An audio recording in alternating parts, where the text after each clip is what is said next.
Les observateurs de l'Union européenne sont dans l'obligation de rester impartiaux, comme je dis, et de respecter le code de conduite des observateurs de l'Union européenne.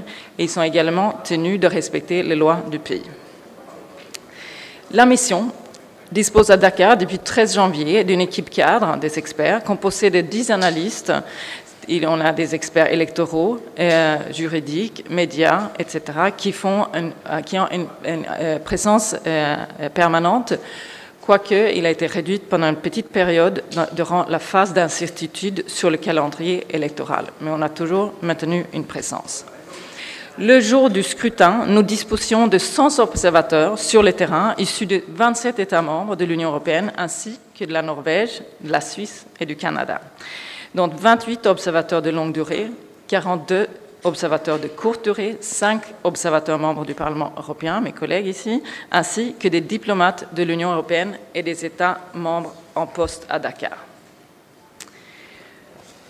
Le jour du vote, le 24 mars, la mission a ainsi pu observer 46 bureaux de vote dans 40 départements et dans les 14 régions. L'ouverture, le vote même et la clôture ont été évalués très positivement par tous nos observateurs. Pour l'ouverture, le dispositif était en place, les bureaux ont ouvert à temps, avec affluence des électeurs, surtout le matin. Les procédures ont généralement été respectées avec professionnalisme par les membres du bureau de vote. Les électeurs ont pu faire leur choix librement dans une ambiance paisible et ordonnée.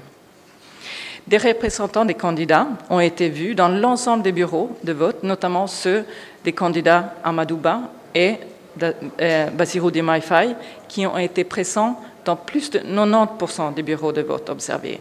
Cette présence a évidemment contribué aussi à la transparence du processus. Les contrôleurs et superviseurs de la Commission électorale nationale autonome, la Sénat, étaient également présents dans tous les bureaux.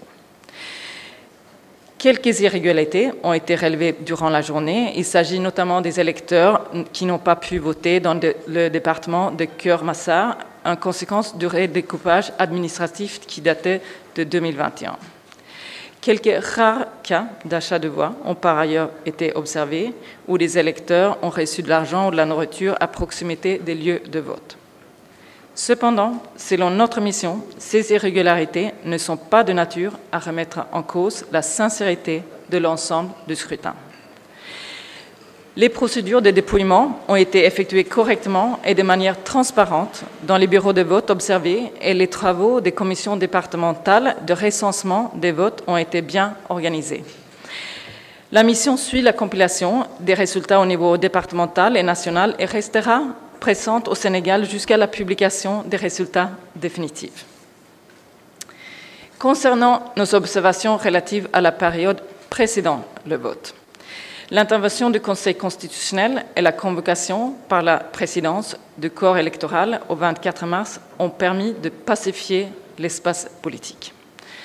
Concernant les préparatifs électoraux, la capacité du ministère de l'Intérieur à mettre en œuvre des dispositions techniques de manière efficace est largement reconnue.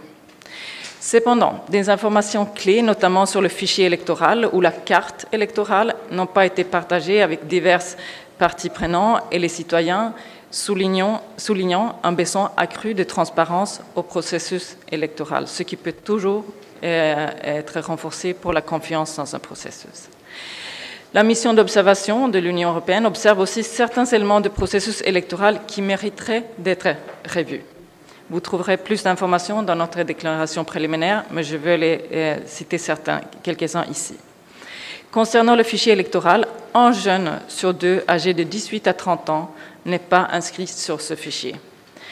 Et c'est un taux assez bas, et vu aussi qu'une des forces de ce pays, c'est sa jeunesse. Et donc, voilà, leur possibilité de participer dans les élections devrait être renforcée.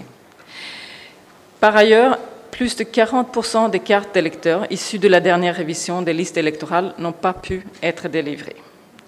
De plus, certaines informations clés sur le fichier électoral et la carte électorale n'ont pas rendu facilement accessibles dans le processus électoral. Le processus de parrainage. Contesté par de nombreux candidats présente certaines insuffisances qu'il conviendrait à revoir. Cependant, un nombre inédit de 19 candidatures a été validé par rapport aux élections présidentielles précédentes. La campagne électorale s'est déroulée du 9 au 22 mars dans un climat généralement apaisé. Mais sa durée a été réduite de 14 jours au lieu des 21 jours prévus par le Code électoral en raison de la crise politique. Cette campagne s'est déroulée dans un contexte généralement apaisé, avec la participation de tous les candidats, compte tenu de la libération du candidat Bassirou Diomaye Faye le 14 mars.